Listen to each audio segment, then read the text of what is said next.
Hai, mungkin korang lama dah tak dengar cerita daripada saya. Sebenarnya saya ada mengalami satu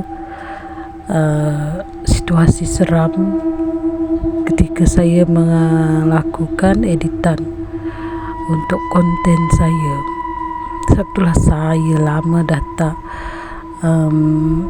upload konten, sebab yalah, benda tu memang menyeramkan. Memang konten tu yalah macam seperti yang ni tu, seram mistik. Tapi masalahnya saya belum edit lagi. Bunyian mengilai tu dah termasuk di dalam video saya. Tak tahulah, saya memang agak trauma, dan sekarang saya dah agak pulih sikit. Jadi saya akan menyampaikan beberapa kisah seram. So korang dengarkanlah.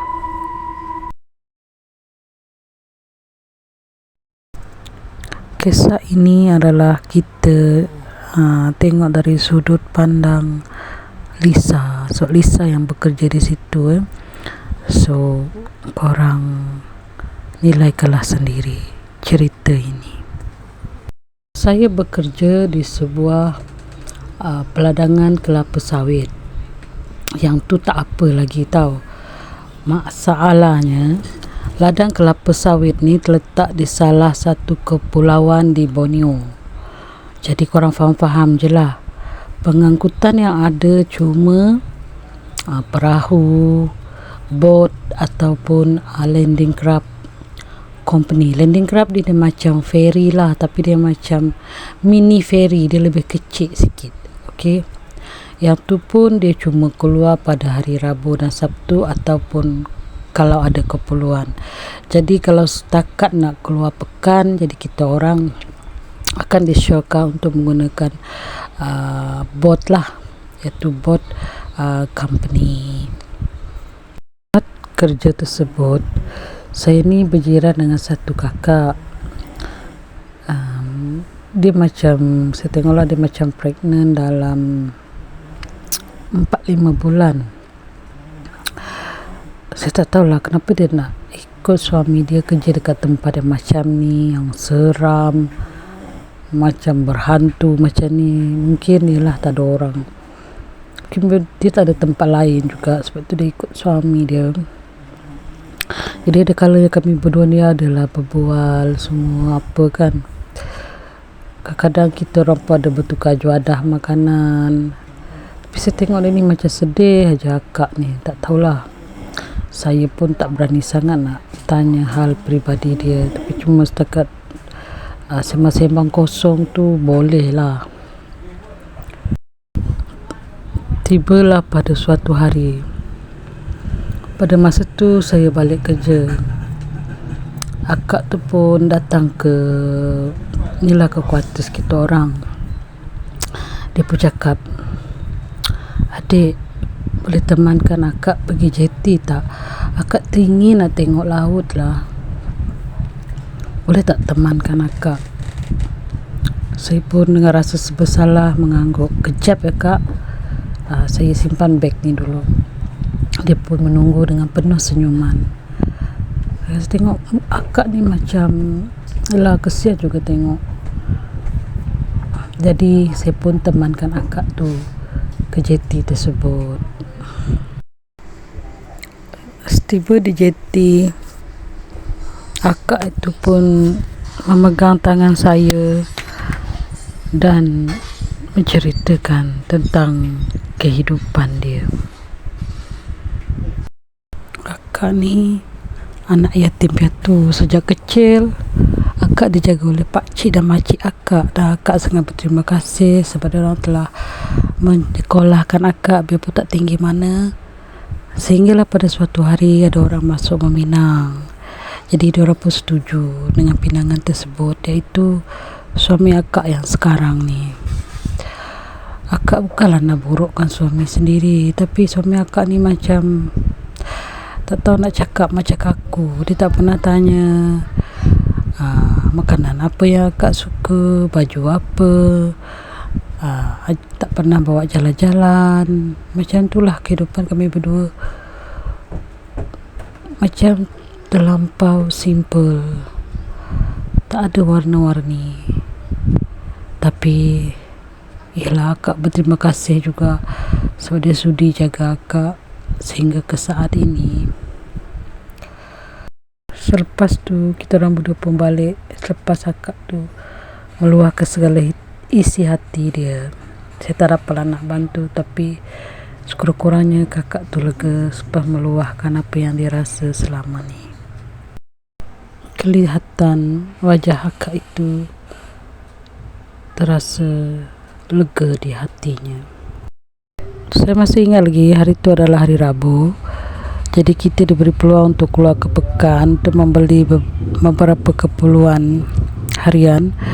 Di mana kita orang masuk tu ada 7 orang, yang dia tu driver dia Pak Cirah Ali, manakala ada satu budak Indonesia, Nicole, dia bantu Pak Cik Ali lah. Saya dan kawan saya Nina, lepas tu kakak tu dan suami dia, lepas tu ada lagi 2 orang lah, staff lain pun ikut juga dalam bot tu. Petang tu cuaca baik dan perjalanan pergi ke pekan tu pun berjalan dengan lancar. Setiba di pekan, kami pun membelilah barangan masing-masing. Dengan tak sengaja saya dengar kakak tu nak beli aiskrim dan telah sedikit makan nasi seafood. Tapi suami dia macam buat tak tahu je. Kemudian saya belilah untuk akak tu dan bagi dekat dia. Terima kasih Lisa. Sebenarnya akak harapkan suami akak yang belikan untuk akak. Akak tu pun seperti tersenyum pahit ke arah Lisa. Akhirnya tiba masa untuk kita orang balik ke tempat kerja semula. Pakcik Ali dan Nicole pun ni lah, dah siap sedia dan menunggu beberapa orang yang belum naik ke atas bot. Dan orang yang terakhir naik ke atas bot adalah kakak tu dan suami dia. Dan kita orang pun bertolak. Cuaca yang cerah tadi tiba-tiba bertukar mendung, semakin gelap dan gelap. Angin yang sepoi-sepoi bahasa dah bertukar menjadi satu angin yang agak kuat. Kita orang semua panik sebab sekarang kita orang tengah berada di tengah-tengah sungai. Dan sungai itu bukan sungai yang kecil tau, dia satu sungai yang besar. Jadi kita orang nak patah balik pun tak boleh, nak teruskan pun dalam keadaan yang sangat, apa dia cakap tu, yang sangat agak berbahaya. Tapi Pakcik Ali cakap semua kena pakai life jacket sekarang, dan pastikan whistle semua berbunyi. Selain daripada tu, pelampung-pelampung tu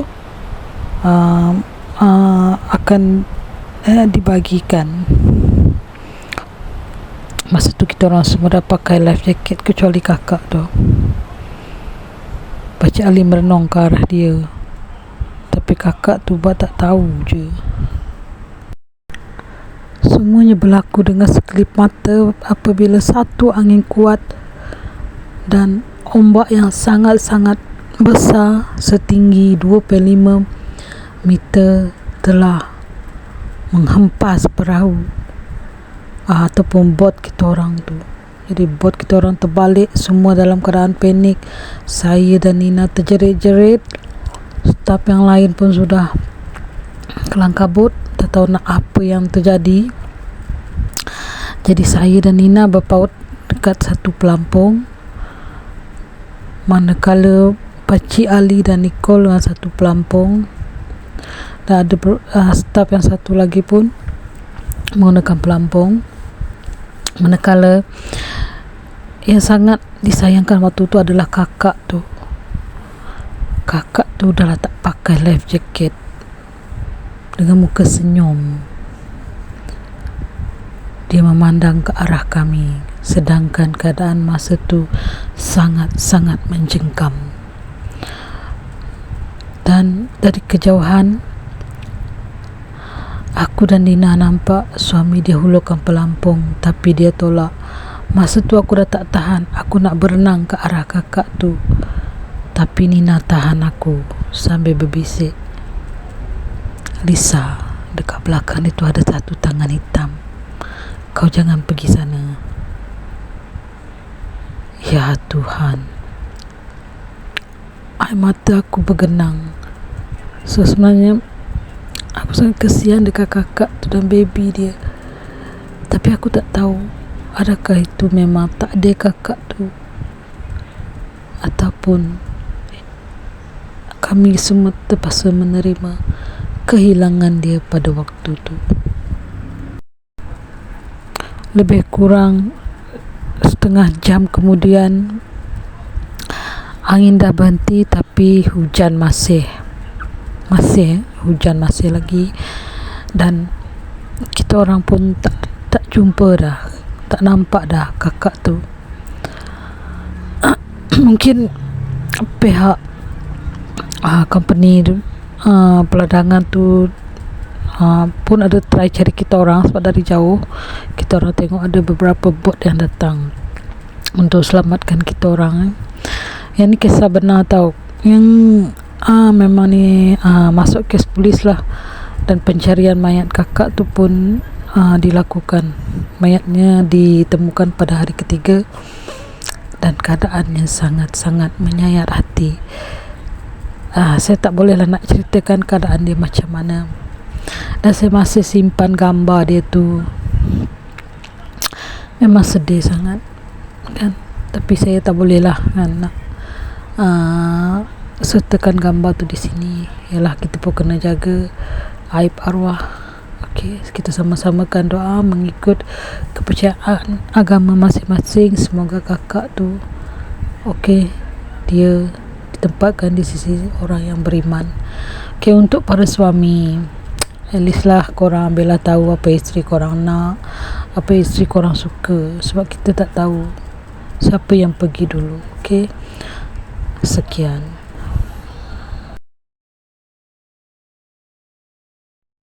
Kisah kedua ini adalah daripada Mike, itu orang yang rapat dengan watak yang dalam cerita ni, dan ini pun merupakan salah satu kisah benar, adalah mengenai persahabatan 3 orang kawan baik. Kita dengarkan cerita dari Mike ni. 3 orang sahabat ni adalah Wilson, Nikki dan Milo. Dia adalah 3 sahabat. Mike ni adalah adik kepada Wilson.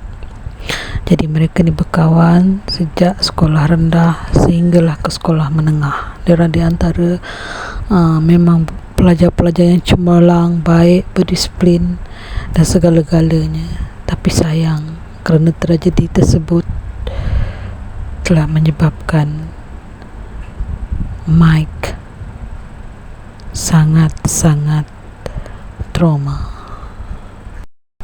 Cerita ini adalah mengikut sudut pandang Mike. Ialah Mike ni pun masih muda, mungkin jalan cerita dia agak ni sikit, tapi tak apa, saya akan perbaiki cerita Mike ni supaya memudahkan pendengar faham apa yang Mike cuba nak sampaikan. Okey. Hobi 3 orang ni adalah bermain bola, termasuk Mike. Ketika peristiwa ni berlaku, diorang dalam tingkatan 3. Okey, tingkatan 3, dan Mike pula tingkatan 2. Okey, diorang memang petang-petang memang main bola. Diorang ni memang sangat baik tau, terutama si Milo tu kan. Kalau dia balik sekolah, dia terus tolong nenek dia pergi kebun. Memang seorang anak yang sangat baik. Okay. Manakala Nikki ni dia macam yang orang yang agak berduit sikit lah, tapi dia tetap bantu mak dia dekat itulah kedai runcit kampung tu, dia tetap juga membantu. Okay. Manakala Wilson pun dia seorang yang memang sangat baik dan selalu tolong orang kampung. Macam kalau ada nak angkat padi ke, nak angkat barang ke, dia akan tolong. Begitu juga Mike, dia ni sangat rapat dengan abang dia dan selalu ikut abang dia ke mana-mana je. Sebab itulah Mike ni dia kenal dengan Nikki dan Milo. Itulah sedikit latar belakang tiga tiga orang remaja ni. Seperti biasa pada petang tu mereka bermain bola. Tempat dalam bermain bola ni tak berapa jauh lah dari sebatang sungai. Tapi yang ni bukan sungai kecil-kecil tau, ni satu sungai yang besar. Dari seberang sini nak ke seberang sana lebih kurang 2 kilometer lebih. Korang bayangkanlah betapa besarnya sungai itu. Dan di hujung dia adalah muara yang menghala ke Laut Cina Selatan. Korang bayangkan betapa besarnya sungai itu sehingga ke muara dia tu pun dah menghala ke Laut Cina Selatan. Okey. Diorang ni pun bermain bola lah bersama kawan-kawan yang lain. Bermain bola tu, lepas tu hari pun dah semakin gelap. Jadi diorang pun dah berhenti main bola dan lepak dekat tepi sungai tu. Masa tu air memang tengah pasang. Kalau tak silap lah masa tu king tide, iaitu air pasang besar dan arus dia memang agak deras. Jadi diorang pun bermain lah di tepi sungai tu. Ramailah yang ada yang mandi semua kan. Lepas tu seorang demi seorang pun balik lah. Yang tu balik, tinggal lah Mike, Wilson, Nikki dan Milo. Antara diorang ni, Mike ni memang selalu bawa handphone dia, mana-mana dia bawa handphone. Jadi tengah-tengah dia orang mandi tu, dia pun selfie lah, macam-macam style apa semua. Lepas tu si Milo cakap, Mike, kau tolong ambil gambar kita orang bertiga kan, inilah momen-momen yang paling best dalam hidup aku. Okay, tolong Mike. Si Mike pun ambil lah gambar kan, ambil gambar Wilson, Nikki dan Milo. Mereka tersenyum sangat-sangat macam orang yang gembira sangat-sangat pada hari itu. Tapi semasa Mike ambil gambar tu, dia tengok ada satu benda pelik. Dekat belakang dia orang ada satu susuk lain. Okay, susuk yang menyerupai perempuan berada di belakang mereka bertiga. Muka Mike dah pucat. Mike ambil gambar tu, tapi pada gambar yang Mike ambil tu cuma ada mereka bertiga. Tapi apabila Mike pandang ke depan, susuk tersebut masih di belakang mereka. Mike tak dapat nak bercakap apa-apa. Mike terdiam, pucat, muka pun dah biru si Mike ni.